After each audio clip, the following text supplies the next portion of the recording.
Hey docs, we've got a really special episode. And before we sat down to do this, I kind of proclaimed this one's going to be special. And it is. James and I sit down with Del Bigtree. Del was the producer on the show Doctors, which is very medical and had a very medical slant for a guy that was raised very holistically, very naturally, unvaccinated himself, and frequently seen a chiropractor. So his upbringing and his professional life kind of give a cool backstory because chiropractic care is what he got when they weren't feeling well, and that's where they went to enhance their health.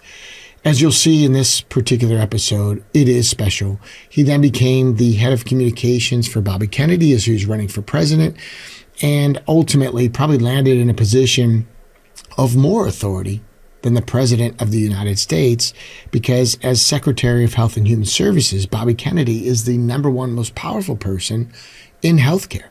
And without the distractions of running the entire country as the USA President, he can just focus on his passion and topic, which is healthcare.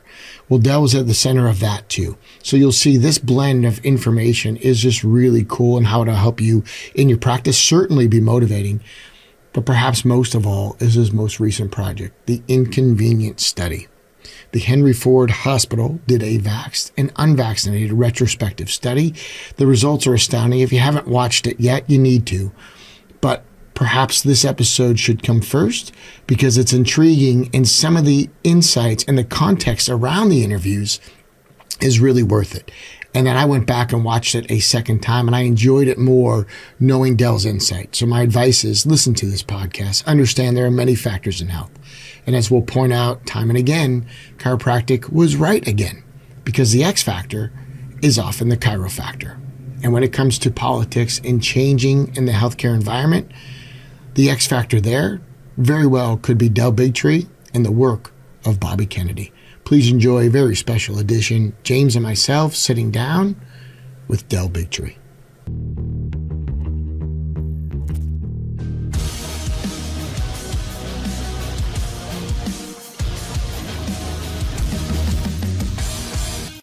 Hey everybody, welcome to a special edition of the Chiro Factor. We get to talk about many factors in healthcare, and obviously chiropractic is our number one. But today we've got a special guest in Del Bigtree. He just shared live with us. He's nothing but a powerhouse wherever he goes, and it's always fresh and new content. So first and foremost, Del, thanks for joining James and I. Yeah, thanks for having me. I'm looking forward to this. We got all this great energy behind us. Usually we're stuck in a little cubicle. Very cool. And James and I got to share at best practices the last couple of days. These are some of the hardcore docs that stuck around. We are like an hour 36. I don't know what it is, but it's been a long couple of days. And we just got an exclamation point and a bolt of energy from Del, who kind of closed it down. Anybody who's going to be at best practices in Sydney, Australia in a couple of weeks, you're going to get that recording of Del where he was just on stage an hour ago. Anybody going to join us in the UK in February, you'll also get that recording at no extra fee. Your admission covers that. When this podcast ends, I would like you gentlemen just to remind me that we're going to also make it available for anybody who would like to donate to ICAN, to Del's services of what he provides to the profession, their political services to keep the freedom fight alive. But we'll also make that talk available for a nominal fee. So at the end of the podcast, we'll drop that in there, but I'm going to lead with that because super grateful for what you just shared with us an hour ago and what we're going to do for the next hour. I've got an iPad here. I won't jump into this right away, but I do want to start with the Inconvenient Study because I've got some clips that's going to clue in the audience, going to clue in the listeners. But first and foremost, they need to watch the documentary. It's an hour and 20 minutes, and it's nothing short of amazing. Thank you. Yeah, it's an amazing thing. There's so much about my life, and we talked a little bit about that today. But one of the things I want people to think about, an Inconvenient Study, which anyone can watch it at inconvenientstudy.com. It's free. I've been fighting for medical freedom. I was making vaxxed when SB 277, they were trying to pass that law in California, and there were people marching. And I'm seeing, people on our side attack the press. You're only going to lie about us and scream in their faces, or, yell at politicians that are on the other side. Or even if a doctor or a scientist, what I want people to recognize is an Inconvenient Study in this Henry Ford study is it was only made possible because I made a doctor and a scientist that was on the total opposite side of this conversation, my friend. We had a very civil conversation, a very honest conversation. I think he was really intrigued by me because he would answer phone calls. But for people that are wondering what is this all about, I was traveling with Vaxxed in 2016, the documentary that throws me in the middle of this whole conversation. I left my job at CBS on the daytime talks for the doctors. I was traveling with Vaxxed, and someone said to me, Del, I know the head of infectious disease at Henry Ford Health. His name's Dr. Marcus Zervos, and would you like to meet him? And I said, yeah, absolutely. That'd be fantastic. And so we met for dinner, and he started the conversation in a way that, like, forever has blown my mind. He said, I watched your film, which was cool. Like, you watched Vax, nice. And he said, it's intriguing. He said, but you've been saying something as you travel the country. I've been watching you on these YouTube videos and things, and you keep saying they've never done the proper science to prove that vaccines are safe. And he says, I'm an infectious disease expert. I take real issue with that, and I sit on the biggest databases in the world. So I went and researched the database so I could come and show you the evidence. And he said, I'm shocked that I have to sit across from you and tell you you're right. Wow. I did not know we've never done any safety studies on the vaccine program. And so, in the film, of course, that by that point, years later, he finally does the vaccinate. He said, what can I do about it? I said, well, do a vaccinated versus unvaccinated study, and let's get out of this conversation. Prove me wrong. Right. I mean, this is one of the biggest, I think an Inconvenient Study will go down as one of the greatest prove me wrongs that there's ever been. But we can talk more about it, but that's sort of how it all started. It's awesome, but you just shared with us, too. You were an executive producer on the show Doctors. Yeah. So the pedigree you had coming into this was talking about health issues and what to do. And there's different producers each day of the week. Is that right? Yeah. So if you imagine, it wasn't a live show, but we produced about 170 episodes a year to cover the whole season.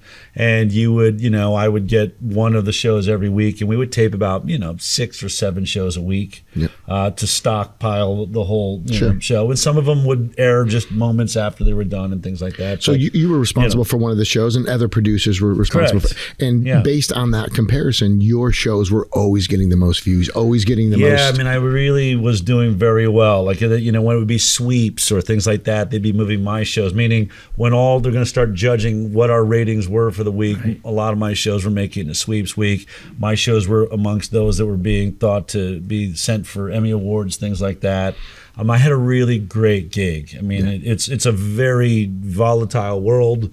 It's an environment. I don't know if anymore, but they were allowed to scream at you and yell at you. I don't think that's right. It was weird, but not a lot of screaming went my way. So in a highly competitive space, you figured out a formula of what people wanted to watch. The formula, forget the narrative and the story out there.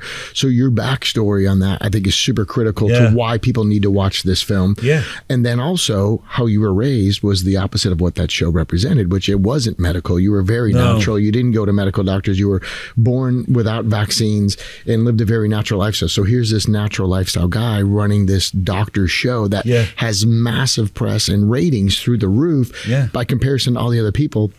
So just to really quickly catch up our listeners, you had a perfect backstory, and I'm summarizing multiple years of great work. In Hollywood, it's 60-hour weeks, and it's mental. But then something happened with Vaxxed, and then it shifted for you. And then I think that is a good place maybe to just kind of build from where we're going with the Inconvenient Study. Yeah, Vaxxed was an opportunity. As you said, I grew up just with chiropractors, never went to a doctor. I didn't go to college. Right, so I'm one of the only people that's producing on the Doctor's television show, like a medical talk show. I've never even gone to college. I didn't tell anyone that. Right. I was going to say, do you want us to edit that out now? We'll get to the part where I was just going to share me neither. Is that an overshare? I did stay at a Holiday Inn last night. No wonder you have common sense. My mom, I called. Well, jump me ahead in the story, but when I called my mom to say, and Robert Kennedy Jr. is a hero, or we were environmentalists growing up in Boulder, Colorado. When I said I'm going to be director of communications for Robert Kennedy Jr.'s presidential campaign, my mom said, "Does he know you've never been to college?" I said, I didn't lead with that. Yeah. I didn't lead with that. The immediate insecurity. Yeah, It's yeah. like, oh God, you're gonna be. By the way, it was her idea. Like, why do you question it now, Mom? I thought you're gonna be fine. You don't need to go to college. But anyway, so yeah, working on the talk show, The Doctors, I actually was fascinating because I wanted to be Steven Spielberg. I was in Hollywood to make movies, Right. and life's what happens while you're making plans, right? It was just through a set of crazy steps backwards. It seemed like a friend of mine, like I was waiting tables. Hey, we need an extra camera guy on Dr. Phil's show, and that just set me on a course that over the years. But I remember like sitting one day, and I was working on a very complicated story that involved reading a lot of medical journals and stories around. It's a complicated thing to try to explain, but a very complicated story. I remember how fascinated I was by it. And, reading this medical journal and really getting deep into this science around it. And I remember this thought overcame me. I wish I could go back to my 18-year-old self who wanted to be Steven Spielberg and tell him, you're actually going to end up reading medical journals in your future. I never would have believed it. I mean, right. and I kind of joke that, and in some ways, and I loved it. I mean, I was passionate about it. I really actually now think that had I been born to any other family, I probably would have ended up in med school. Like, it was something that I thought I was stupid until I started looking at medicine and science, and suddenly I was like, oh, I get this. I love this. I understand this. And I've interviewed Zach Bush. I don't know if you know Zach Bush, who shares a very similar story. He was like a mechanic, and like maybe then all of a sudden the first birth. Yeah. But I always joke, I'm like Wayne Gretzky born in Africa, right? My parents could have been less medical inside. Like, we never went to doctors. So the fact that they, I love when you talk about reading medical journals. You look at Chestnut, I won't be offended. You're like, I read medical journals, and he's over there shaking his tails wagging. He's like, okay, here we go. Yeah. So when I stumbled onto Vax, it was clear that. I mean, it was such a. I mean, I love telling that story, but it's got so many beautiful twists and turns. But meeting Andrew Wakefield, sitting in a basement with one of the most brilliant scientists you'll ever meet, and day upon day, just him explaining everything that was going on. But it was very clear. He said something to me, when I decided I'm going to join him. I'm like, I can really help you with this movie. I want to come in. I will produce it. I'm going to be very heavy-handed. It needs a lot of work. I'm going to be honest. And he said to me, Del, do you plan on, staying at your television show? I was like, well, I'll leave that in the background. We'll see how that goes. And he said, well, Del, if you're going to work with me, then you have to let go of all of your lifelines. He said, my experience is that people that hold out lifelines, they always use them. And I'm in this for the long haul. My whole life is dedicated to this. I can't expect you to make that same decision, but you're not going to work with me if you don't. And I said, and I was about it. He's like, don't talk. He's like, Del, go home, talk to your wife. I want you to really think about it. And I did. And then I went into the Doctor's television show, and we were on a hiatus at that moment. We were off for the summer. I went in, called a meeting, and I got all the executive producers, said, I'm officially going to leave my position. Wow. And they begged me to stay. They said, Del, we'll keep your desk however long. They didn't know it. And I said, I'm just working on a documentary. Like, we'll wait a year. Just tell us how long we have to wait. I said, this documentary will be so destructive to this show. If I'm still on it, I'm doing you a favor. I'm going to move on. And then, like, what's in it? I was like, you'll see. So, not this. Yeah, and I say that because I really enjoyed working on that show. I really loved the team that put it together.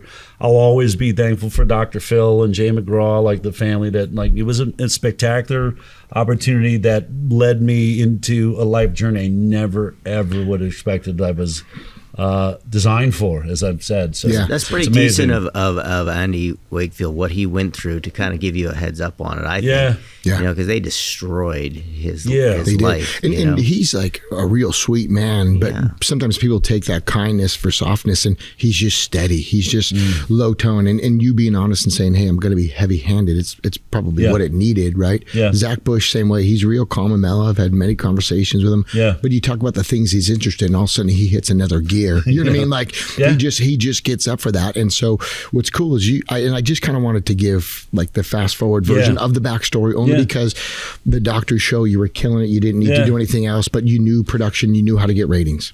Yeah, I mean, when I saw what Vaxxed had and what Andy Wakefield had put together, it was just, I was overcome in the moment I was sitting in his basement watching it. I just had this feeling like this is huge. Yeah. If you commit to this, Del, and bring what you can to this is going to be a very big deal. Now, people will say, did you know you'd end up, being this voice in this movement and Robert Kennedy? None of that. I didn't have an image of where it was going to end up. I just knew if I do this changes the world in some way. Mm-hmm. This is going to be a really big deal. Did you have any idea of the backlash you'd received? I'm sure you knew you were going to get some. Obviously, that's why you stopped the show. But did you have any idea about the level of attack you'd get? I was planning on it. I built the entire thing for it. Good. When I investigated Andy, when I was getting involved with him, I just, oh my God, look at what's happened here. I mean, I grew up unvaccinated, right? So I watched my mom have to fight for me to get into high school. Mm-hmm. And my mom wouldn't, what was always great about her, and I recommend this for anyone that's raising their kids outside of the standard, protocol, if you will. I think so many parents will come up and say, I raised my kids without vaccines, but now they're in college and they're getting vaccines. I was like, then you didn't raise them right. Right. You didn't involve them. They didn't know why you were making those choices. My mom would drag me. I was like, I don't want to go. Like, come on, we're going to go see your principal. I was like, Mom, this is embarrassing. And she would just have the argument with my principal right in front of me. I'm standing there. I was like, I don't even know this guy. Right. And he's like, look, we don't allow unvaccinated kids in here. She's like, I'm sorry, but legally you have to, because we have, a religious exemption here in the state of Colorado, and my child's coming to this school. He's like, but every other child's vaccinated. She's great. Do you believe in vaccines? He's like, yeah, of course I do. That's what I'm saying. She's like, then what threat is my kid if every other kid in here's got a vaccine? Yeah. And he'd be like, Yeah. And I was like, oh, wow. And he's like, all right, and so I watched her battle it out. My mom's a fighter. I mean, like, my dad meditates, my dad prays, my mom fights. And so I got the fighter in me. But these are all necessary pieces of your backstory, right? And then the other, kind of pillar I think that we need to lay down is the fact that you were the head of communications for Bobby Kennedy in his presidential run. And so writing the lines, understanding the information, knowing what info you fed him could help him or hinder him, and just being on your game and knowing the trust Bobby had in you to do that. Some major pieces. So we have doctored. You got introduced to Andy Wakefield, who said, go home, sleep on it. This is controversial. They will come after you. Bobby Kennedy trusts you implicitly to run for the highest office in the land and as president of the United States. And so all of these things really kind of culminate into who you are now and why we love the work that you do. And I mean, like Fab Mancini was on Dr. Phil, so I got to meet Dr. Phil 10 years ago, and he was just super cruisy and super cool. Yeah. And you see those people and you're like, hey, there's a person inside there and they genuinely care. Yeah. Andy Wakefield cares beyond titles and recognition. He got stripped of all of that. And so for you to be intimately connected to all those people, and they're rebels, right? They are absolutely on a mission. I think it kind of brings us up to the most recent documentary. I know your work isn't done, but the Inconvenient Study is massive. Yeah. And you had the pedigree to pull this thing off. Well, and I also had an amazing team. I've been really lucky over the years, the work that we've done with Informed Consent Action Network, ICAN. We started out, that was just, after being on tour with Vax for a year, I want to get deeper in this conversation. I had donor sponsors, but eventually we started getting people to just give the $5 a month. All of that built up to now we have more legal wins against the government of the United States in this space through Aaron Siri and his work. We currently have, I think, 90 lawsuits going across the country, and that's only made possible by small donations and people that are involved. But anyway, I got done being director of communications for Robert Kennedy Jr., which was really the greatest honor of my life. It's impossible to describe what that journey was like. We started out as Democrats. We switched to independents.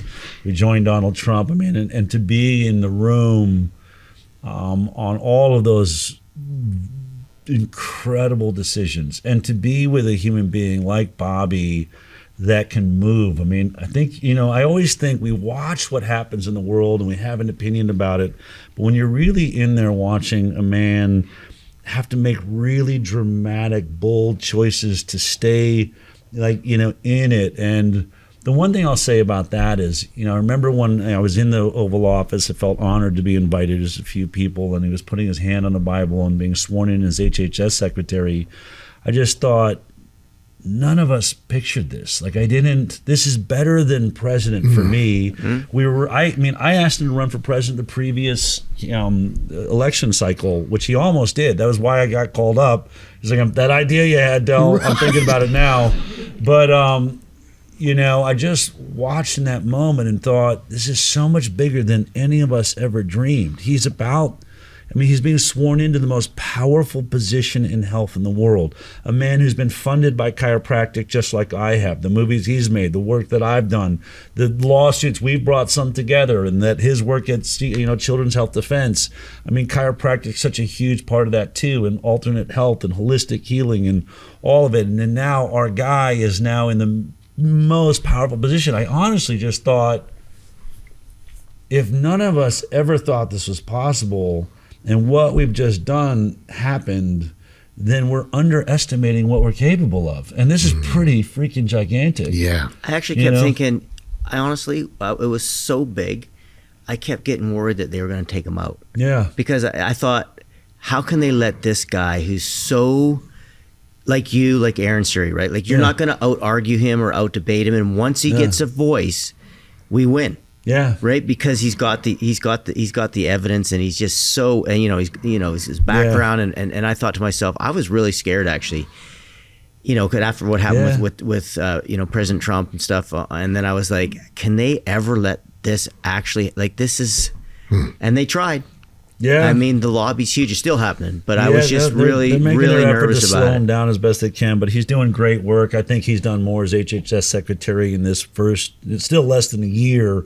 He's done more than every HHS secretary combined. We're watching our food supply clean up, 100%. Discussions of water, discussions of vaccines, Donald Trump. It's an amazing thing. So coming out of that, it was an amazing 3 years, exhausting as hell. I was still running ICAN, doing the high wire every week. When he asked me to be director of communications, it was actually Amaryllis Kennedy that made that final decision. I want you to take that role. She was campaign manager. But I remember, again, with all the things in my life, just saying, Del, there's no way you can do all of this. You can't.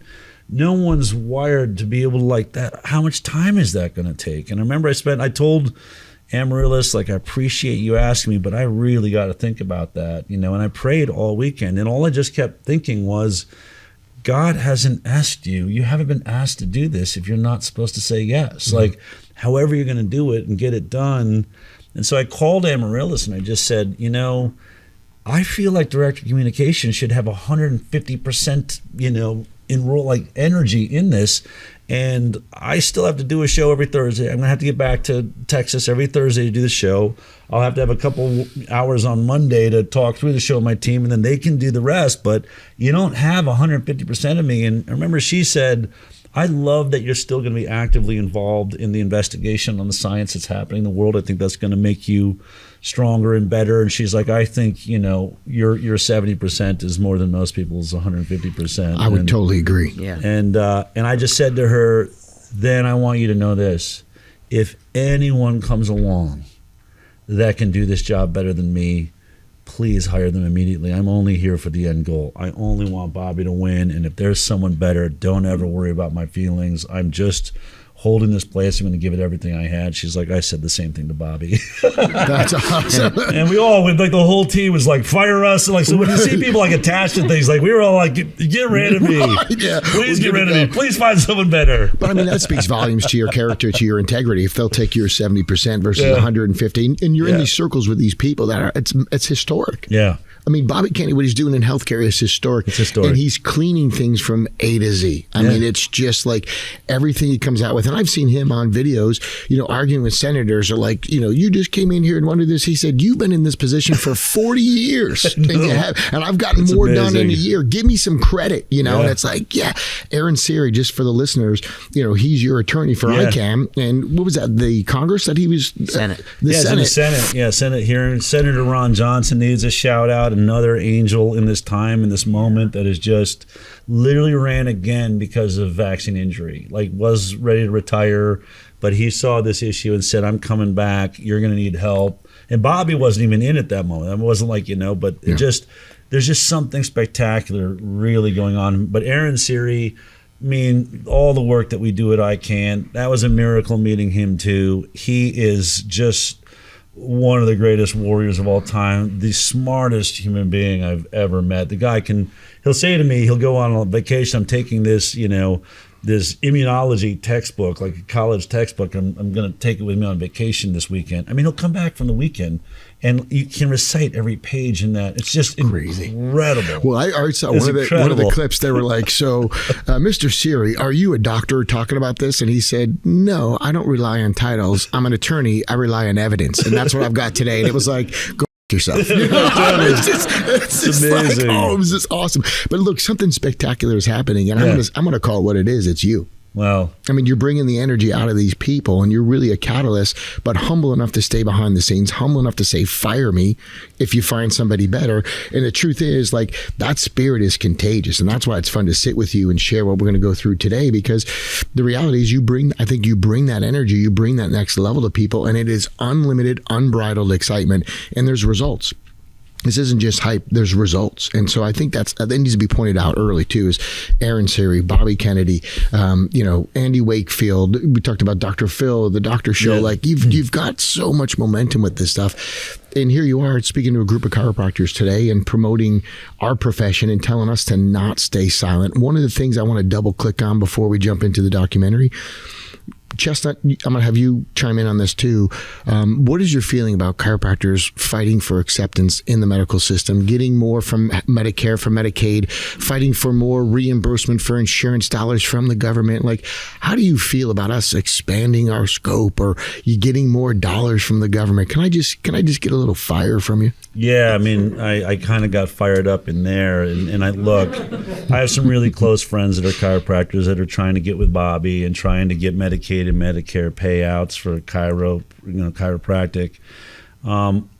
It's the Death Star, man. I mean, and even if it's Bobby there today, eventually pharma's taking those seats back over, and they want into your profession. They want to control you, and they control you through funding. And what do you think you're going to sign in order to start taking that funding from Medicare and Medicaid? I've watched naturopathy is now giving vaccines. I've watched them get compromised for the same reason. Went the same route. Yeah, and so like you watch the AMA. I mean, they move in. There's been a couple of big battles. Where was it recently? Was it Montana, where the chiropractors were trying to get the right prescription rights to give vaccines and drugs, and you don't want to go there. We're not, and this is so critical that we understand this. It's Buckminster Fuller, right? You cannot fix a broken system. This sick care system that we have cannot be fixed. And so to try and make it suit you in a world it doesn't accept you, it doesn't like you, it wants you dead, it wants you disappeared. If they're letting you in, you should ask yourself why.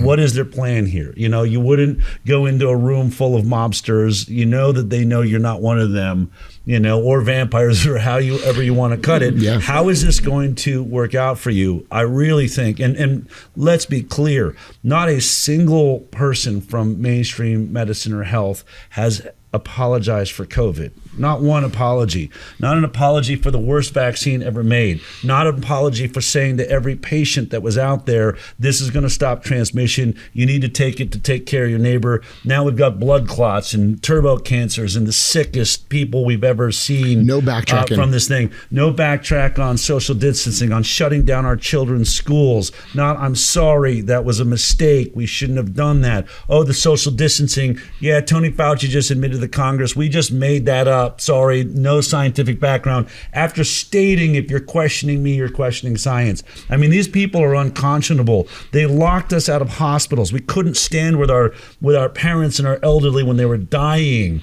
They made this such a big deal. For what reason? They put people on remdesivir and on ventilators and killed 9 out of 10 people. The death rate in this country is not because COVID was deadly, it's because the malpractice and our doctors stood up and murdered innocent people, and they have never ever apologized. When do you think how are you going to fix a system where they can't even admit what the entire world knows happened here? Let's go! But at least masks work. Sorry for the F-bomb. That was good. No, we broke the ice. This is good. They tend to flow more fluently afterwards. It's the truth. Like I put a video out because the British Medical Journal did have something on social distancing, and they said either stay 27 feet apart or there's no need at all. I pushed, and I got shadow banned, and then I got locked out of my account for 30 days on YouTube because big tech was censoring the truth and the data that they said we didn't have, and then they relied on titles, not evidence, like Aaron Siri stated. They go, well, I'm Anthony Fauci. You can't question me. And then they show videos, I never said that. And then you see the video of him saying, they lied. It's they like these are called cameras. I mean, we're aware they're recording. I realize that F-bomb will live in infamy. I'm not going to say, I'm never going to say I've never dropped an F-bomb in my life. That'd be stupid, But let's go back to the Medicare, Medicaid. So once they get in and they get their fangs in you. Once they're in, then they control you. Then they want things. Then they're going to come in. They want to analyze your practice. Well, we got to make sure that you're doing things right. They're going to seem like secret shoppers and whatever. I want to go the other direction. We need to build a new system. We should keep staying in politics. We should move politics only so that we have our own licensing deals. That we start saying that we don't want the government involved, the AMA, we don't want anyone. We're going to control our own world. We're going to build our own system of holistic health. And I see that, one of the things I'm working on is wisdom, and we'll talk about that another time. But I want to build an infrastructure where it's sort of like fighting England, right? Or like if you think of the movie Braveheart, I think of that, all the time. We've got to stop the clan fights. We got to stop fighting all the other holistic modalities or calling each other snake oil salesmen. We're losing a battle, and we can win this battle. We can beat England. We can, beat this dark, lying, twisted, unscientific force, by the way. I am in a whole different position. After all the work that I've done, I will say this unequivocally, and I think that an Inconvenient Study proves this. If you are pro-vaccine, you are anti-science. I love that. That is where we're at. I'm really tired of can I just add to that? Please.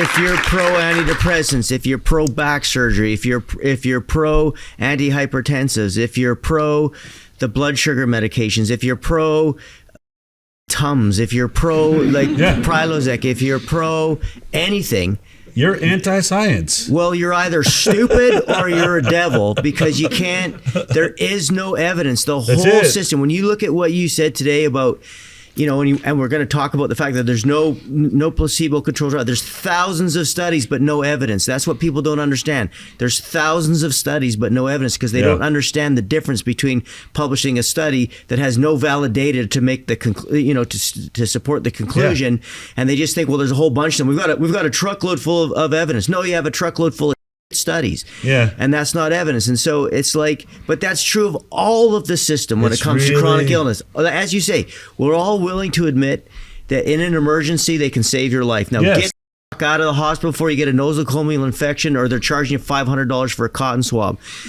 But it's like, when people get red pilled on this, right? And what fired me up today was when you're standing up there and you're getting upset about this, how there's just no evidence. You just can't believe you put these people on there, and they're like, they show up and there's no evidence because they're not used to being questioned. They think credentials are evidence, and they have all this cultural authority that was bought for them by billions of dollars from pharma, because pharma. And now what you'll see the medical doctors are realizing is you're just when they can bypass you and go directly to the pharmacy to inject little kids with these vaccines. Now they're getting rid of the pediatricians. And my best joke is, everybody needs a pediatrician, unless you have a tape measure and scale at home.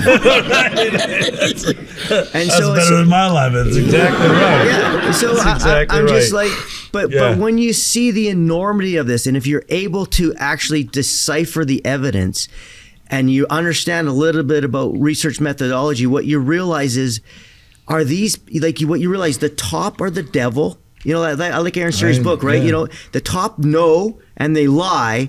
The rest of them just go along because they're in a dogmatic religion, and they don't know. They just recite the thing. They don't. The pharma rep came along and they basically said, this is great, and then no medical doctor went to jail for prescribing thousands of prescriptions for opioids. They didn't go to jail for thalidomide. They have no responsibility for any mistake, but they can take your child and cut their balls off. Right. You know what I mean? They can take your child away if you don't. So how is it possible they have that much responsibility and the ability to force you to do something? Because they bought it. When they make a mistake, they have no responsibility. You can't have both. Yeah. Yeah, agreed. Yep. So, Chestnut said ho. I just want to double click on that real quick.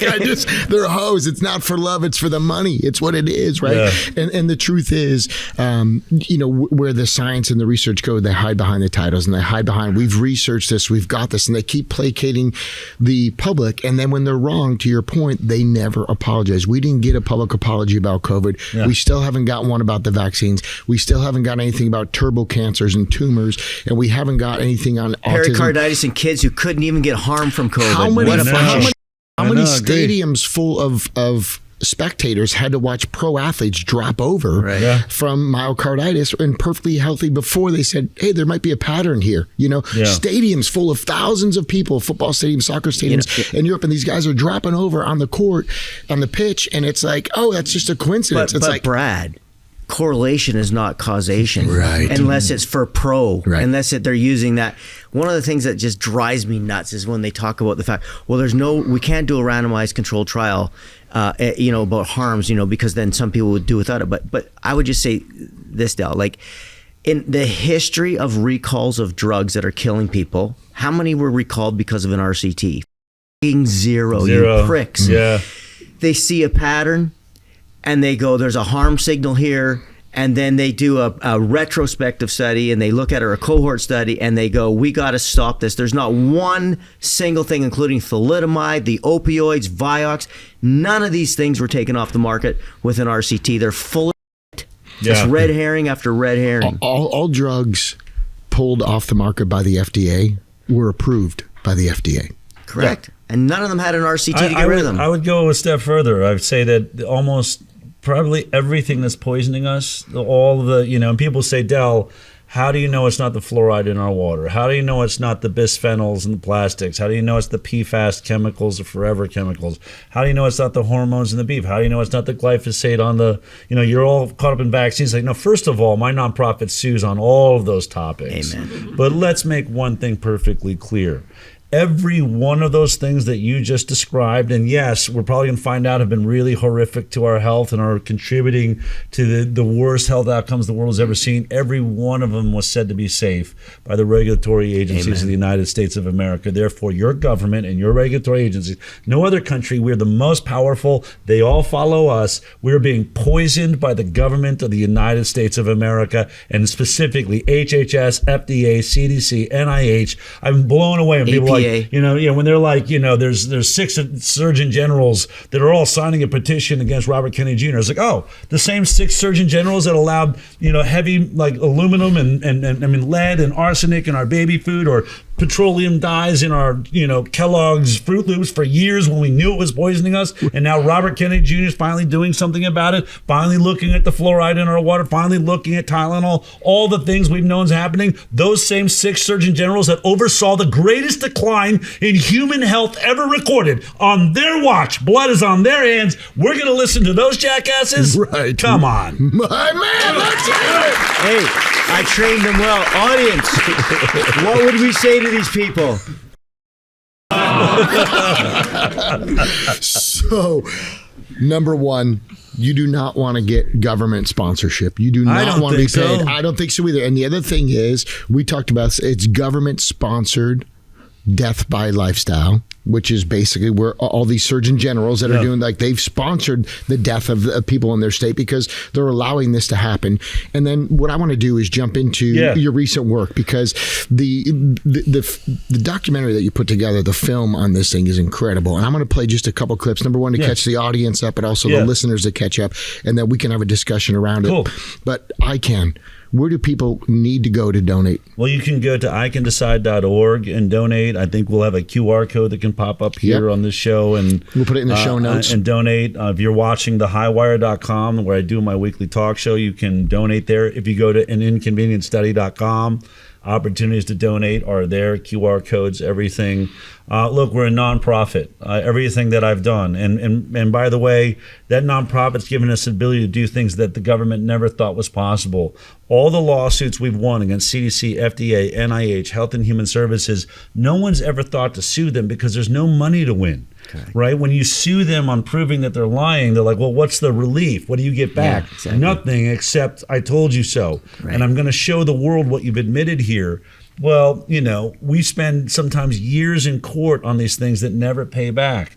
The government is try to bring in more and more lawyers to fight us and to slow it down. We were the ones, I don't know if you heard, when the FDA wanted 75 years to release the Pfizer data from the Pfizer trials. That's ICAN. Right. That made headlines all around the world. That was our nonprofit that fight that. And the other thing is, but I just mean that's only possible. We can only have Aaron stand in there and fight for that for over a year and just say, no, that's not good enough. Win the judge over because all the people donating are paying for the most important lawsuits that have ever been. Ever. And no one needs to get paid back. It's like, just keep doing it. Just keep it in there. Keep, ICAN pushing. So we've won the Pfizer data, all of it. We've won the Moderna data, all of it. We won the PhasAfe data, all of it. We won back the religious exemption from vaccination in Mississippi. I mean, 75 years you had to get a vaccine to go to school. Now you don't. That's never happened before. We're about to win it in West Virginia.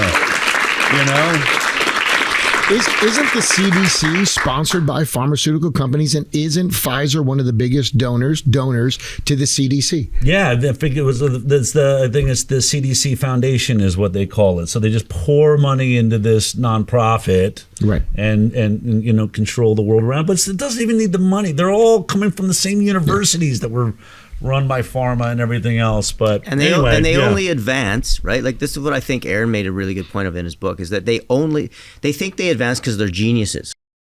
But they advance because they toe the line the loudest and are willing to scream through the loudspeaker all the loudest, and then they get promoted, and then they get promoted. But if the moment you speak out against it, what happens? There's no debate. They just ruin your life. Ad hominem attacks. Like they take away your funding. Yeah, it's anti-science. Agreed. That's right. Right? It's disgusting. It's like guerrilla warfare. And Dell's talked about this.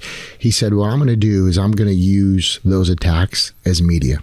Yeah. And that's when I knew I was talking to someone special. I'm like, he wants the attention. He wants the negative press. He wants them to try to rip it apart because he's going to leverage that. And you did. And I'll let you share that in a minute. Yeah. But it takes a certain kind of courage to go, okay, here's how we're going to win. We're a crazy person. Yeah, no, you are. Yeah, no, knucking futs is what we call it, I mean, Chestnut's got the word he likes, hoe. But the truth is, you'd have to be a little crazy to say, I want negative press because at least it's press. But in our profession, a rebel who also said that was BJ Palmer, he said, any press is good press, just spell my name right.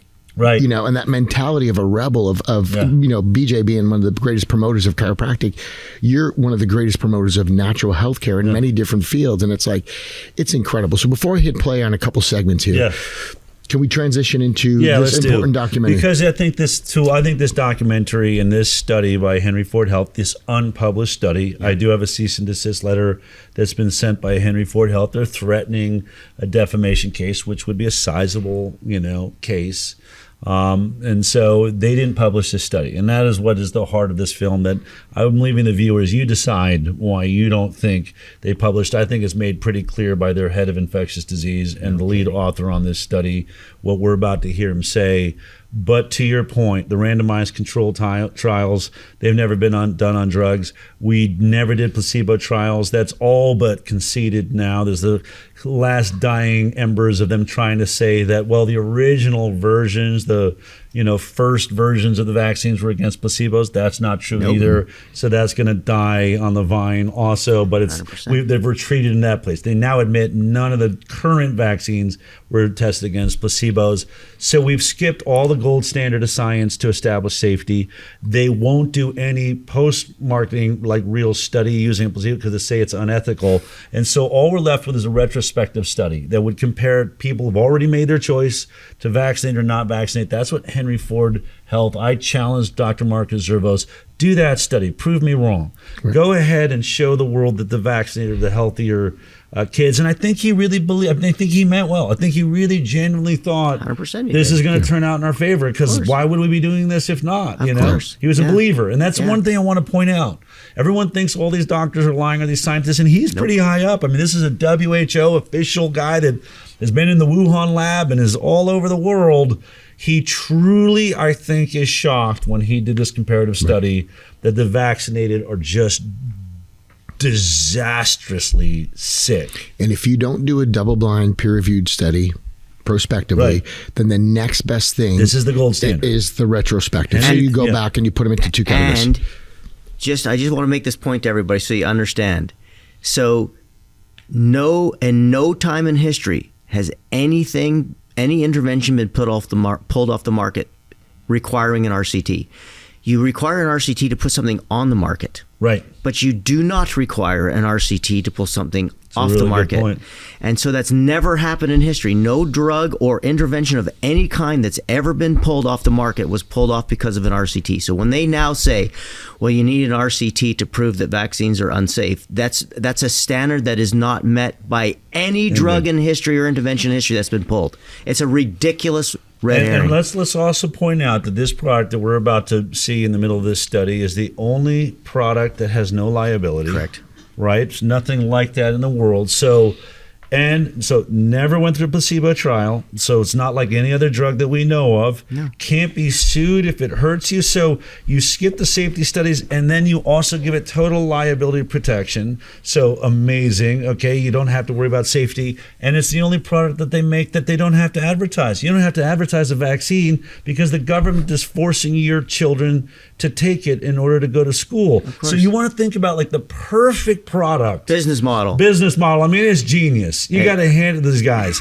We have no advertising costs. We have no legal costs. We don't even have to do randomized controlled trials prior to licensure. We just throw it on the market, and whatever happens is everyone else's problem but ours. And by the way, what that means is that their claims of effectiveness, which we're not going to talk, I won't go down too far down the rabbit hole, but they don't. Their end point for outcomes isn't comparing how many people got the illness in this group for this. None of the kids get the illness. They use an antibody titer at best. Which an antibody titer they will not accept. I know. If you say I want natural antibodies tested to prove that my child is immune, they say antibodies don't determine immunity. But that's all you're proving in your damn trials. It's diabolically crazy. Shocking. Yeah. So we talk about randomized controlled clinical trials on this podcast before. In a minute or less, James, how easy would it be to do an RCT before a vaccine hit the market? We talk about adjustments could be difficult. I could teach kindergartens how to design it. It's true. I could teach kindergartens how to design it. It's like the simplest possible design in the world. One group gets it. One group gets saline. One group gets a drug. One group gets a sugar pill.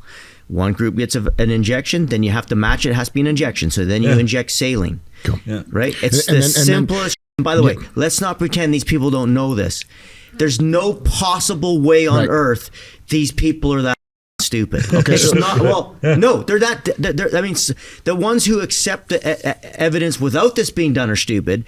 But the ones who are deliberately not doing this, and by the way, they've been asking for this for the flu shot in the literature to do a randomized controlled trial, because it was only in 2010 that they made it recommended it for everybody 6 months and older. Before that, it was just the elderly. So even after they approved it for the elderly and it wasn't working at all, flu and hospitalizations went up after they started the vaccination campaign. They could have very easily done that one on the children because the children weren't taking it yet. Or even adults. Or even today, the coverage for flu shot is still far from 100%, right? They got up to about 65%. So they know full well there's millions of volunteers who would volunteer for a placebo-controlled trial. Right. And they have been asked to do one over and over again and haven't done one. So I mean, I got bridges to sell you if you believe that they're not doing this. So real quick to go back to the design. So one group gets a saline, one group gets the vaccine. That's a single blind.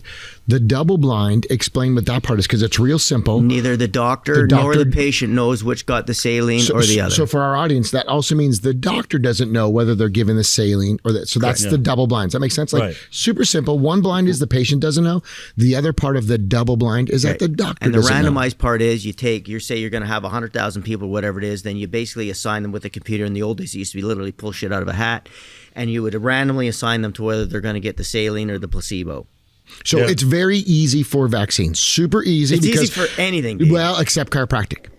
Well, no, you can't do the double blind because the chiropractor knows if they're delivering an adjustment. That's my point, right? The chiropractor would know if you're delivering adjustment or not, which is why when they say we'll only accept RCTs for chiropractic, I go, bullshit. You won't even do them for the vaccines. And you can do an RCT. You can't do a double blind RCT. And you can't do that for chiropractic because the doctor would know if you're delivering an adjustment or not. Audience, put your hands together. Put your hands together if that makes sense, right? So just real quick crash course. I want our listeners to fully understand why you guys get irate because it is super simple. But by the way, that's also true of surgery. So there's no double blind RCT for surgery either, which they basically pump out by the and that was the whole thing with Stephen Barrett, who had open heart surgery. He was asking for double blind RCTs from chiropractic, and then the question was, where's your double blind peer reviewed for the open heart surgery? And it's like, oh, there isn't one because you can't for surgery either. Right. And that's the guy that ran Quack Watch, which is anti-chiropractic. Like if you understand that, all of a sudden you start to see this play out again and again and again, and it's ridiculous. So now, Del, So at the heart of this, I talked to Dr. Marcus Zervos. In 2016, do this vaccinated versus unvaccinated study. Let's get to the bottom of this. Took till about 2020 for him to finally do it. I actually flew with Aaron in 2018 out to really pressure him. Say, you said you would do this. Let's do this. Nice guy, Dr. Marcus Zervos at the time. All right, you're right. Let's do it. And he did it. And then he refused to publish it. And I spent 2 years calling him. Why are you punishing? Come on. You said you published this. It was clear to me. I mean, hadn't seen the study, but he made it clear this is going to be really bad for vaccines. I was like, but why is that? I mean, you said you'd follow the data wherever it leads. Ultimately, it looked like I was losing him. I could tell he was getting more and more distant. So I just said, hey, in 2022, I'm coming up through Michigan. You want to get dinner? I knew it was the last time we were ever going to talk about it, so I did something I've never done before. I wore hidden cameras, brought in my assistant with he had a hidden camera on him. We brought some audio recording equipment, and we had a very nice dinner, very friendly. And in this film, I think it's one of the most interesting things about this film, really, and it's not an easy thing to edit with, because it's terrible footage. I mean, and the truth is, I don't do this as a little like inside scoop. There's guys like James O'Keefe that really does the undercover thing. My camera, like my little pen camera, did not shoot him across the table. I perfectly shot the couple sitting next to us. I got this perfect two-shot that I wish they were having the conversation we were having. Absolutely useless. But I just thought whatever he says here, the world's going to, somehow this is going to be important. I didn't know what I was going to do with it, but I think we should have it, and that's what I think is in this clip. This clip that you're about to watch. I'll never forget that meeting because you said something to me. You said, "I've watched your film. It's intriguing," but you said, "I'll never forget." You said, "You've been saying something. I watched your videos that I had an issue with." You said that they cannot say that vaccines are safe because they've never done the proper safety studies, and you said to me, I actually researched that because I wanted to see if that was true, and you said I'm sorry to have to report to you that you're actually right about that. I say it. Proper safety studies have not been done. And to now too, it's same thing. I still say it now. The proper safety studies haven't been done. So then I said to you, all right, still true. And you're like, I don't know what I'm doing here. I don't agree with you. I believe in vaccines. And I said, would you ever consider doing a vaccinated versus unvaccinated study? And you said I would do anything wherever the data is the data, right? Yeah. So the best way to do this would have been a double-blind RCT, which is easy to do in this category. They've never done it. The next best is the retrospective study, which is let's follow a bunch of children, 10, 20, 30. No, there's thousands of children because of this hospital. Follow would mean you were following them in real time. This is just let's look back at data we have on children that have all made their choices already. We're going to have no effect on it. And in this case, Henry Ford, Dr. Marcus Zervos went and looked at his database, and he found that, he looked at children that were born into their system so that they knew everything about their health.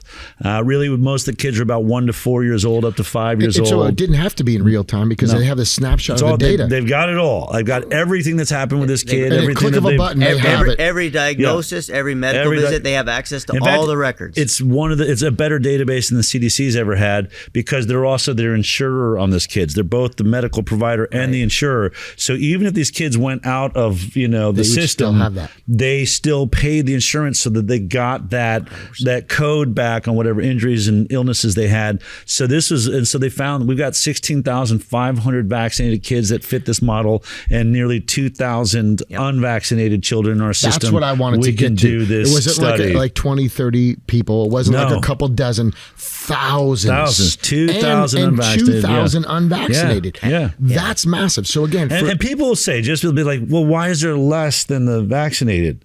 Well, because there's less in the community. Like that's a perfect representation 100%. of the world. In fact, it's a little higher than you'd expect. I would think so. At nearly 20,000, that means 10% of these kids were unvaccinated, which is higher than the national average. Yep. But also, you're not comparing them one to one, right? You're just saying inside of that 2,000, what percentage have a neurodevelopmental disorder? 100%. What percentage of them have asthma? They've tried to mix this up as they do in the media around it, saying, well, one group was smaller than the other. No, Sherlock. That's how every study has ever been done. But it doesn't matter, because they ran the data based on person years, meaning that they made it per capita anyway. So it doesn't matter. What they were looking at was the rate per person. So it doesn't matter if you have a differentiation in the number of each. Like, it's actually, I read this paper. It's actually about as well as you could design it. And then they did sensitivity analyses after, which make it even more powerful. I mean, this is a really well-done study. Look, he doesn't want the results you can see by the sensitivity studies. They're trying to find. They do things like, well, look, there's more African-American children in the vaccinated than the unvaccinated. That could be an issue. There's some more preterm births. So they test on that. They test on the fact that one of the big ones, this is the big one Henry Ford points out, that unvaccinated children saw the doctors less. Yep. On average, the ones that they got rid of every kid, by the way, that never saw a doctor, right? So there's tons of unvaccinated kids that just never saw a doctor. Like, that's not good enough. So they made sure that you had to have seen the doctor at least once. But on average, a vaccinated kid in the same time period saw the doctor 7 times, and on average about 2 to 3 times in the unvaccinated. Now, you could argue it's because they don't get sick, which I think everyone that's a chiropractor that has a kid that's not vaccinated said that's actually the truth. But they'll argue they weren't seeing the doctor long enough or enough times to be diagnosed with these issues. But in the sensitivity study, they said, well, let's look at that. And what they found is the unvaccinated kids that did have asthma or did have these major effects went to the doctor at least 5 times, showing that if you happen to have an unvaccinated kid that gets sick, you're not an idiot. You go to the doctor. And so many things like that, like follow-up time. How long are we? So they said the unvaccinated kids, there was more that lasted 5 years in the program that were vaccinated compared to the unvaccinated. They were timing out of this study earlier. So then they just said, let's only look at the kids that were in for 1 year, just limit it to 1 year. It was worse for the vaccinated. All right, only limit it to 3 years. You had to be in the system 3 years. Even worse for the vaccinated. Only limited to 5 years. Everyone's 5 years. Even worse for the vaccinated. They did a decade. Like there was nothing they did. But here's what's that showed an opposite result. There's no matter. You see him. I mean, he's literally beating the study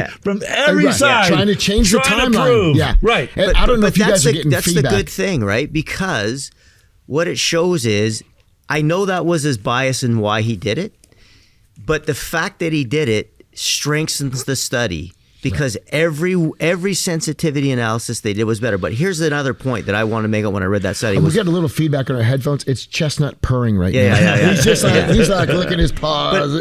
But it's like, second of all, happy. But just imagine what they're saying. They're saying, if you go to the doctor more often, you're sicker. That's not fair. I thought you're supposed to get better if you went to the doctor more often. More access to medical care when you're a kid is supposed to be better. So, number one. Number two, how many of the unvaccinated kids got any of the childhood illnesses? Right. 0. Right. Yeah. 0. So what would be the risk? They're saying it's unethical to do a study on kids that wouldn't get these life-saving vaccines. We just had 2,000 kids. Not one of them got sick with a childhood illness. That's also not mentioned. So just for the audience, so you know, there's 16,000 kids that were vaccinated, 2,000 that were unvaccinated. Correct. That's a huge amount. And they did do it over 1 year, 3 year, 5 year. Let me just put it into perspective, because Henry Ford will say it wasn't a large enough study.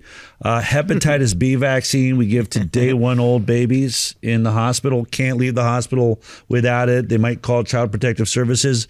The trial done on the hepatitis B vaccine had 147 total children, 147, not 1,000, no thousands anywhere, no control group, zero control group at all. No one received a placebo, and they monitored those children for 5 days. So if your beef for safety, yeah, right? You know, for 5 days. So if your beef is 20,000 children isn't enough, monitored for 5 years is too short. I mean, come on. Yeah. Like, they're like, you have no ethical ground to stand on. When I saw that, again, the film we're talking about is the Inconvenient Study, and they followed up for 5 days after vaccination to see if there's an issue.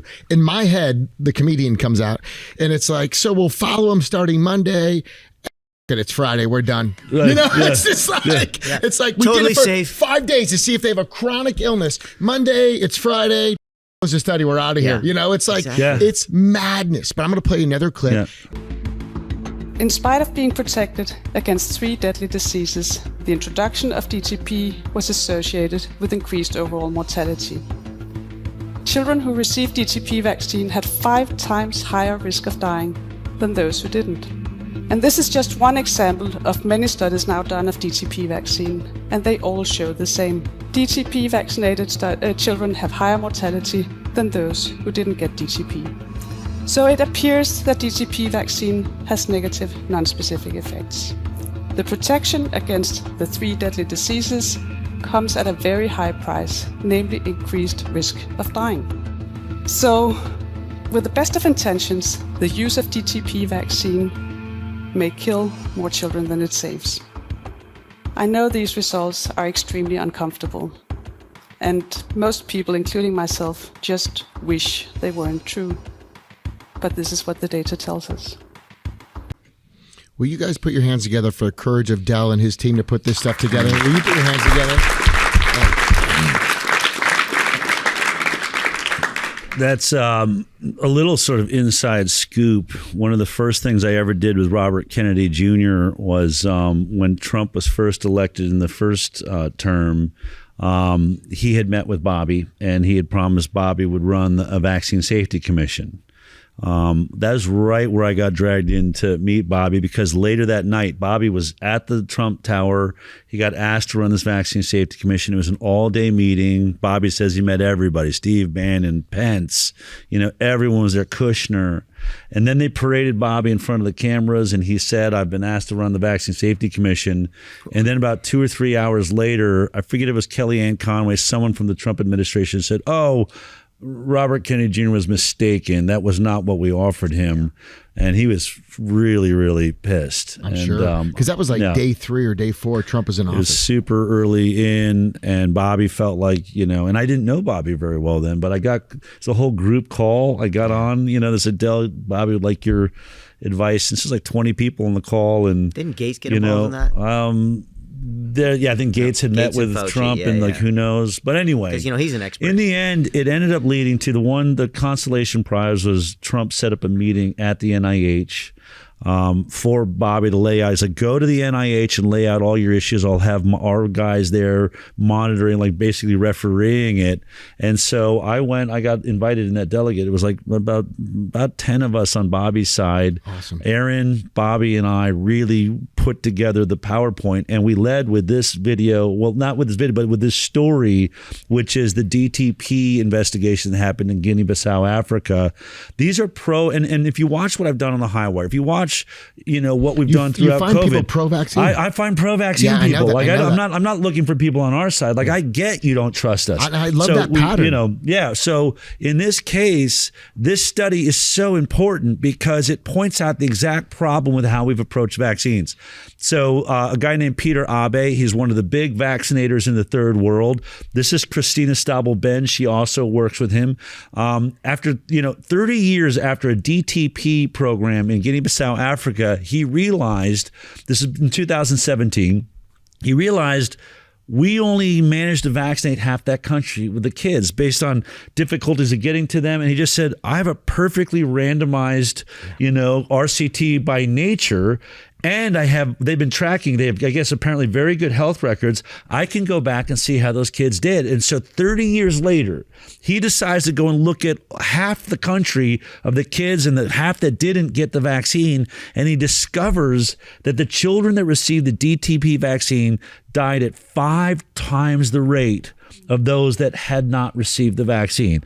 Obviously, it blew his mind, blows her mind. She's standing there at a TED Talk saying, I understand that this is uncomfortable. Like, this isn't what we want to be telling you, but this is what the data tells us. True scientist. So true scientist. And what it points out is the problem we all know. They are looking at vaccines only for one thing. Is it creating antibodies for the diseases you're vaccinating for? Right. What they discovered here was that 10 times, in some cases 10 times, but the 5 times overall rate of death was not from diphtheria, tetanus, or pertussis. The vaccine does protect against those diseases, but the kids are dying of all the other issues like malaria and dysentery. They have no immune system. Yeah. And so her term is non-specific. Right. Which I think is critical. Non-specific effects. But there's another thing that's important about that, in my opinion. One is she calls them deadly diseases, and they are in Africa. Yeah. But tetanus is you have about a 1 in 350 million chance of dying of tetanus in all of the Americas. And if you get tetanus, you can get a shot after you have tetanus, right? Diphtheria and pertussis. They have monoclonal antibodies available right there. And diphtheria and pertussis. First of all, the pertussis vaccine does not prevent infection or transmission. Nope. Number one, they don't even pretend to. Absolutely. Second of all, those illnesses are not deadly in North America. But this is a very important point. But they are deadly in Africa. And they're deadly for a couple reasons. There's more tetanus in the soil by far. But the second thing that's also very important is that they're malnourished. They don't have the things that we had here that got rid of 90% of these childhood illnesses before the vaccine campaigns came in, which is the hygiene, the better nutrition, the better emergency care. So what's really interesting about that, if these unvaccinated kids, who are, by the way, at a greater risk from these illnesses, are still dying at a 5 times less rate than the other group, that is really significant because those diseases do represent a threat there. It's not a threat that should be a really good point. It's not a threat that should be abolished by vaccination. It's a threat that should be abolished by the way we abolish the illnesses here. Better hygiene, all those other things. However, that's more incredible. I've never heard that point made. That's a very, very good point. That's right. Yeah. I knew you would love some space with James Chestnut. So I'm going to play this last one. And before I do, what I'm going to do real quickly is point out Dr. Zervos, is that his name? Dr. Marcus Zervos. Zervos. Zervos had a run-in with Fauci. And Fauci basically backhanded him, which is where some of his hesitancy comes from. And you spell that out in the film, but he is coming up to his retirement, and he already got chewed out by Fauci. And my interpretation was he'd already been reprimanded for speaking out prior. So he was like, so he ran, just so people know, he ran the hydroxychloroquine studies that I covered the second it came out. Henry Ford Health came out and showed that there was a 50% reduction in death amongst their patients that received hydroxychloroquine. That has proven to be accurate across the world. Yes. By the way, ivermectin did better, 80% reduction. And of course, you couldn't get access to that in America. Frankly, more than the vaccine, I think that there should be, people jailed for blocking access to drugs that could have saved. If we say that 1 million people have died, I think it's a little bit more than that in America, then to say hydroxychloroquine could have reduced that to 500,000, ivermectin could have reduced that to 200,000, and had we never vitamin D would have reduced that to 10,000. Yeah, and had we never put anyone on a ventilator or remdesivir, maybe they all would have made it. I mean, so really to be crazy. fair, before people look at him and say, he's an evil man, he did speak out. He did point out the facts, and he got hammered by Fauci. He had been hammered. Which then tells me they did have an agenda. We all know that. He's beat up. So he got beat up. So just to be fair and have a little compassion for a guy you're going to want to hate in this move, resist that urge, because the truth is a better system needs to be built. Yeah. This is a guy who put his hand up and said, hey, this is actually helpful. And then higher powers, Anthony Fauci, slammed him. And so he said, I already tried to step out. I don't think I'm going to do that again. I'm going to go back into the system. And my plea to the chiropractors is, don't be like him. Don't put your hand down and say, I'm going to go back into the system. I'm just going to stay quiet. I'm just going to pick up my pension. I'm just going to get my retirement. And the next few years, this is your chance to step up or forever hold your peace. And if you choose to step up, there's an opportunity to not fix that system, but to build something new. Yep. Right? So I'm going to show this last clip, and then we can discuss that. What does this graph mean? Explain that to me. So it's no vaccines versus vaccines. That's basically your likelihood of not having a chronic health condition. They did something called time to event analysis. At 10 years, the likelihood of being free from a chronic illness was only 43% in the vaccinated group versus 83% in the unvaccinated group. It's a big difference.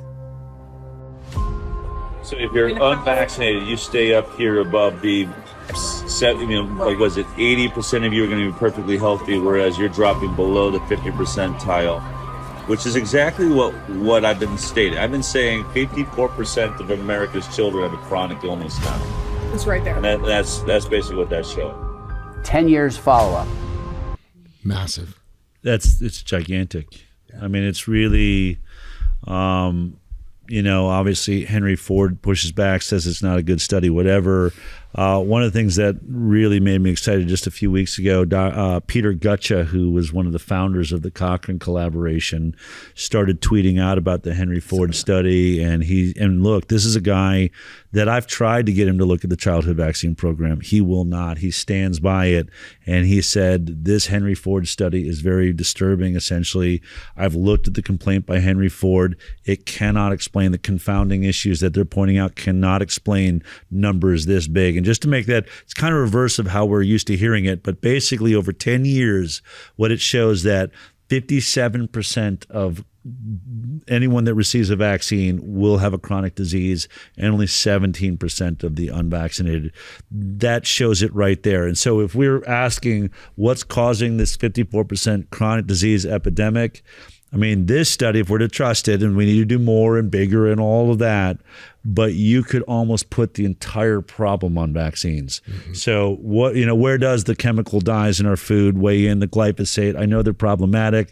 They have issues, but this is the biggest issue I think there is. Yeah, the one argument they can make on the other issues is that it's possible that parents who are more concerned with vaccine are also more concerned about food. So I would caution on that, but we don't need it.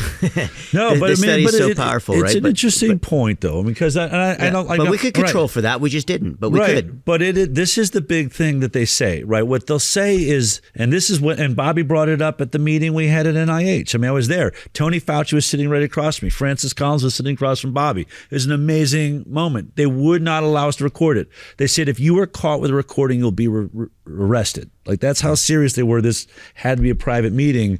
But what they'll say is there's no way to do a vaccinated versus unvaccinated because we can't control for all the confounding issues.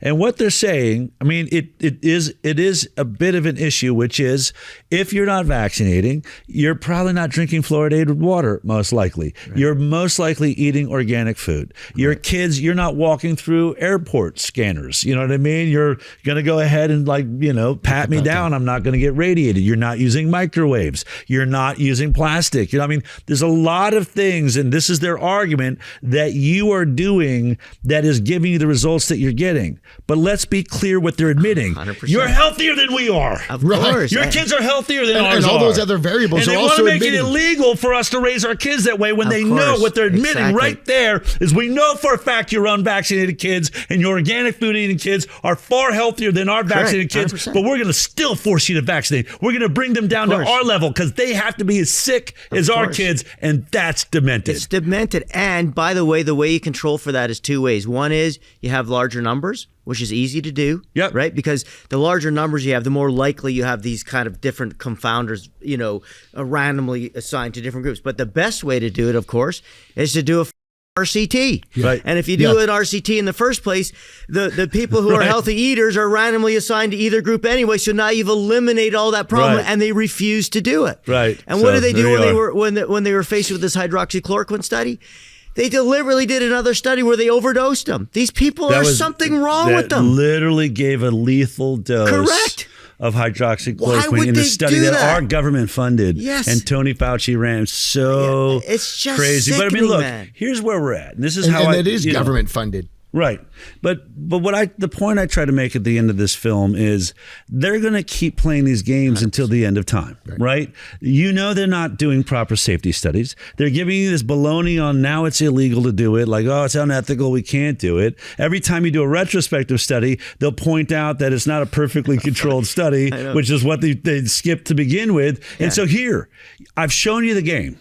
This is the entire game, but this isn't the only study like it. This is like the 6th study, some people will say 10th study that compared vaccinated to unvaccinated.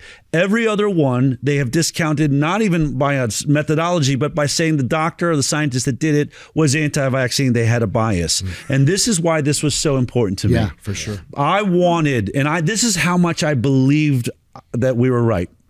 Everyone was saying, Del, you keep challenging. Even after, I didn't know that this study was ever going to get done. It was years, 2016, 2020 finally does it. We're in the middle of COVID. I was still high wires up and running.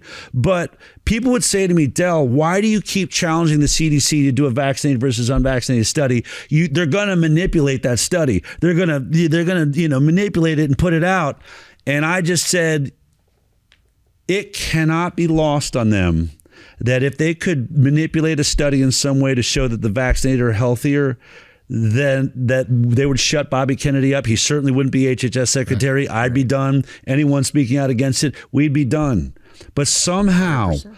Nowhere in the world, not a regulatory agency in the world, not a major medical institution, not Kaiser Permanente, nobody has been able to show us a study between vaccinated and unvaccinated that shows that the vaccinated are healthier. That's mind-blowing. That's God. That's telling me that this data is so bad for you that you cannot figure out a way to manipulate it. That's what I mean. Yeah, totally. I am speculating here, but it's the only reason you wouldn't put it out, because it'd be the biggest headline in the world. This conversation would be over forever. It's so simple to do, and yet you can't figure out a way. So when I challenged Dr. Zervos, I was pretty damn sure. Yeah. But I wanted someone from the other side. I wanted someone to do this that you could not say. You know what they're not saying? No one's saying is Dr. Marcus Zervos is really a closet anti-vaxxer. Exactly. Right. That is not the media hit right now. But here's what's interesting, right? All of these people who are doing the vaccine studies are totally biased towards it, and no one's worried about it. Right. Like, this is like the level of doublespeak. Like Occam's razor says it's. They won't do it because they know, like, come on, let's be real. But they say, well, it's retrospective. But then they say, but we really study safety after the vaccine's out, and we really look at post licensure. Well, that's retrospective, you piece. Right. And so so they're saying, well, we have. By the way, they haven't even done that properly. But what I'm saying is, on every step of the way, if you're at all educated about research methodology, you just kind of go, you're just lying. Like, I remember reading Andy Wakefield's study, right? And I'm like, the guy didn't even say anything. No. The guy just basically came up with this stuff, and he's like, you know what? We should look at this. And I look at this Henry Ford study, I'm like, nobody's claiming this is the definitive study of all time. It's a phenomenal study. It got approved by the board at Henry Ford before it was done.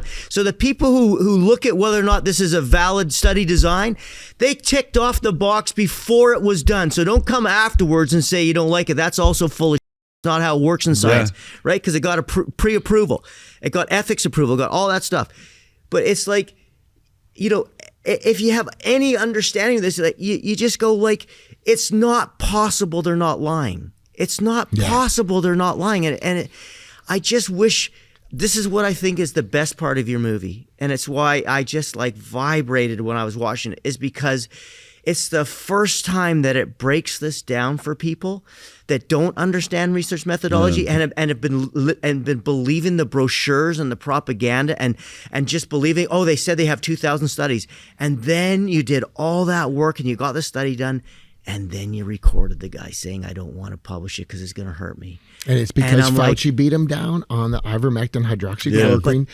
But the biggest part of that, Brad, isn't the fact that he might be a coward or that we should criticize him. The biggest part of that is he said out loud, they don't care about the science. They care about they will attack me if they don't like the result. Just stop for a second.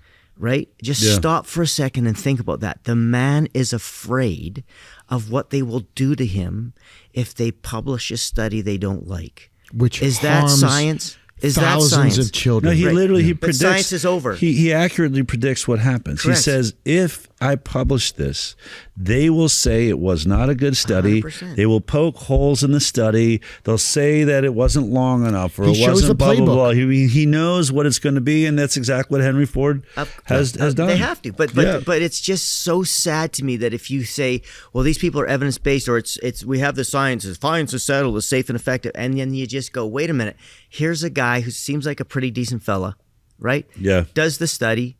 We all know that they wouldn't have complained about the study if the results were reversed. We all know that for sure. It would have been a major headline in every paper in the world. But It'd be over. But what this man says on hidden camera is that I will be personally ruined if I publish the truth. That's how their playbook works. And it's not like, by the way, if it wasn't like that, they would go, you know what?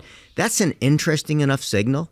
We have to immediately look at this further. If science just acted normally, if it was just curious, if it just held a curiosity, if it didn't it wasn't controlled by outside 100%. forces, there is so much we could figure out in this world. Right. Yes. It'd be amazing what science could do. It'd be amazing what modern medicine would be capable of. Agreed. But the problem is being completely, manhandled and controlled by very sinister, dark forces. And you're right. With a lot of money. At a certain point, then, the Zervoses of the world, as Andy Wakefield would say, you're a scientist. When you don't do what's right, people die. And so don't call yourself a scientist. And don't say that you don't know.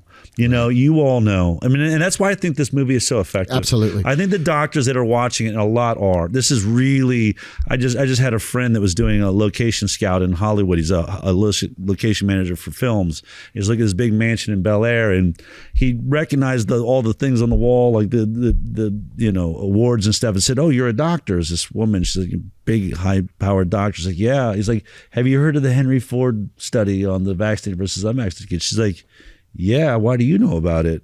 Right. And he's like, "Well, I just, I saw it online." She's like, "Yeah, it's being shared all through Kaiser right now." Wow. And she said a lot of doctors are really starting to question this thing. And so it's really, really together. So didn't you say it's got 50 million views? We lost track at. We had 10 million coming right out of the gate. We've lost track at about 25 million. It's going.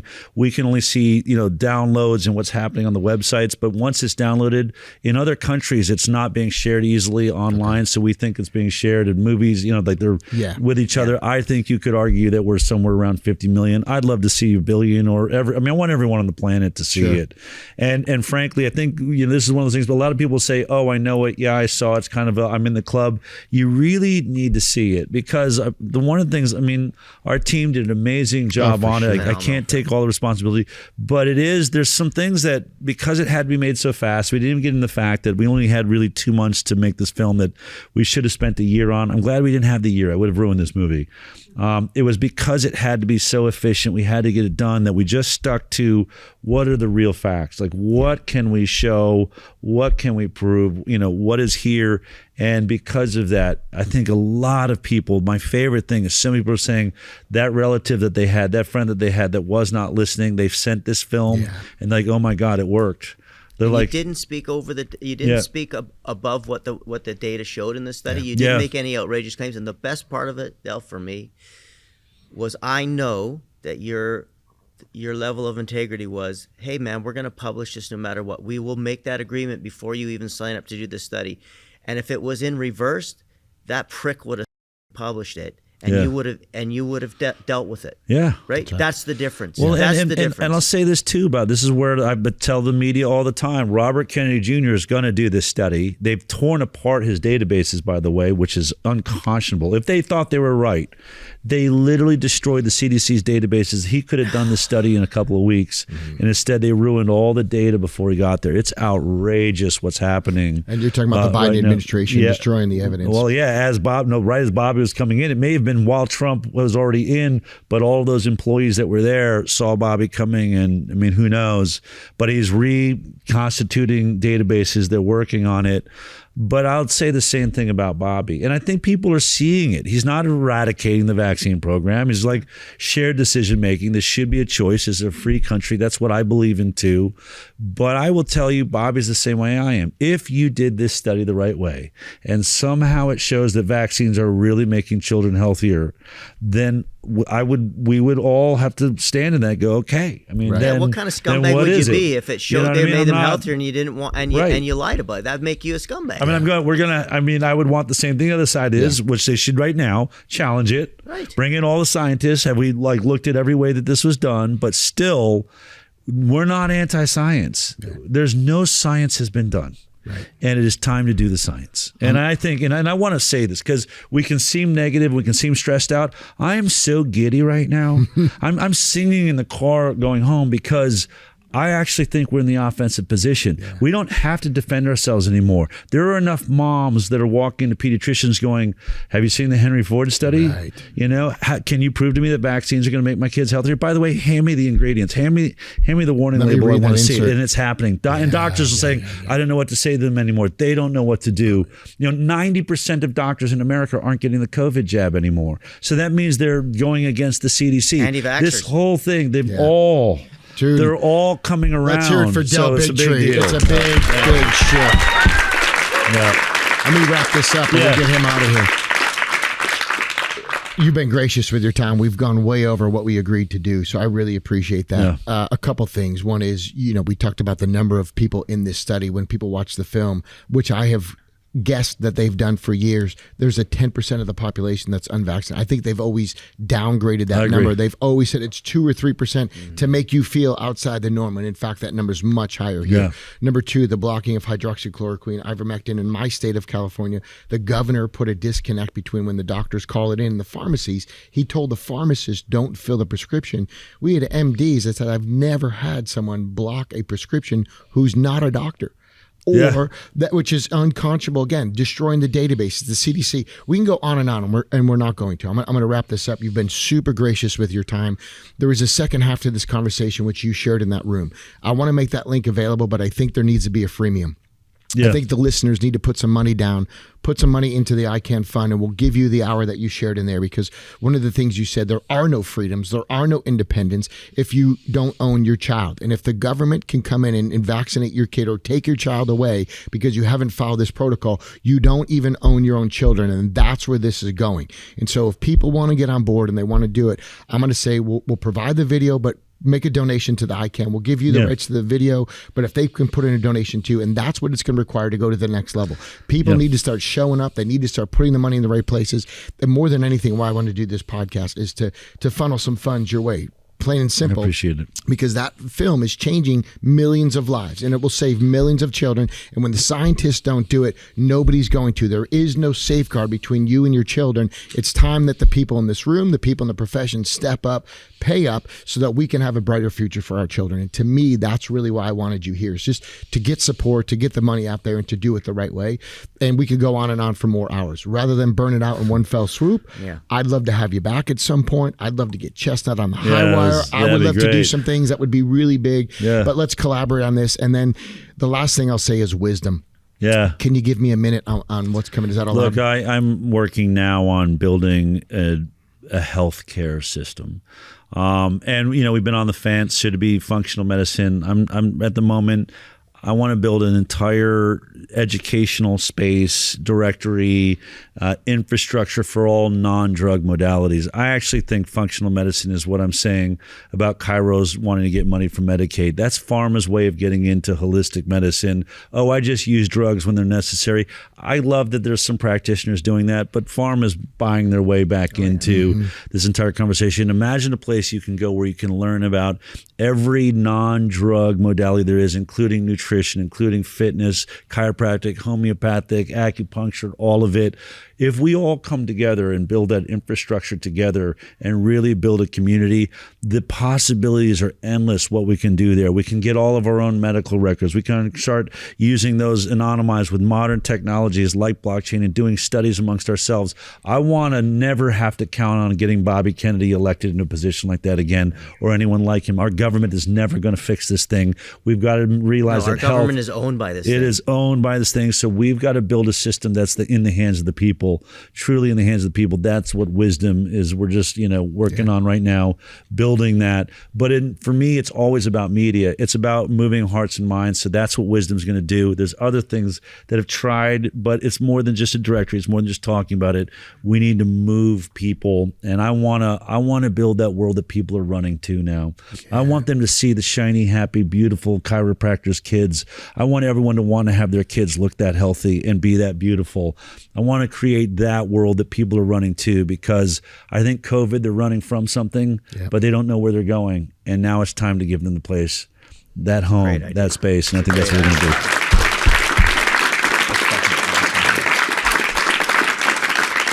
Look, we can go on and on, but we won't. I'm going to respect his time and hope that he comes back, because if we stay on this any longer, he ain't coming back. So, look, there's many factors. I'm never going to get a ride again. My brother's over there. Okay, let's do it. Many factors in health. The Chiro Factor is one of them. I think this is a really special edition. If you do choose to donate to Dell, I'm going to put some things in his hands, and then you'll be gifted the talk that he did in the other room. 75 years ago, B.J. Palmer said, "Schools are public, not the child." Little did we know that he had some foresight into what was coming, and we're living it. And if you want to keep sovereignty over your family and your body, this is the right thing to do. Support Del Bigtree. Follow what he's doing. Give the money to him, Aaron Siri, and the top level players. I really feel like this is a special episode, and I greatly appreciate the Inconvenient Study. Everybody has an obligation to not just watch it, share it, promote it, push it out, text it to your friends. You can no longer stay silent. Follow Del. I endorse this guy 100%. He's so good for the health of our children in the future. Greatly appreciate your time and energy. As always, brother. Thank you, man. Thank you. Thank you, guys.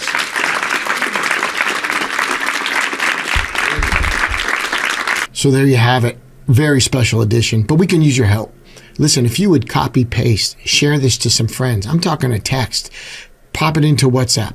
If you are willing to post it on social media, put a post on Facebook, share the link with family members over the holidays, vacation time, downtime. I really feel like this particular episode of the podcast could really change some hearts and minds.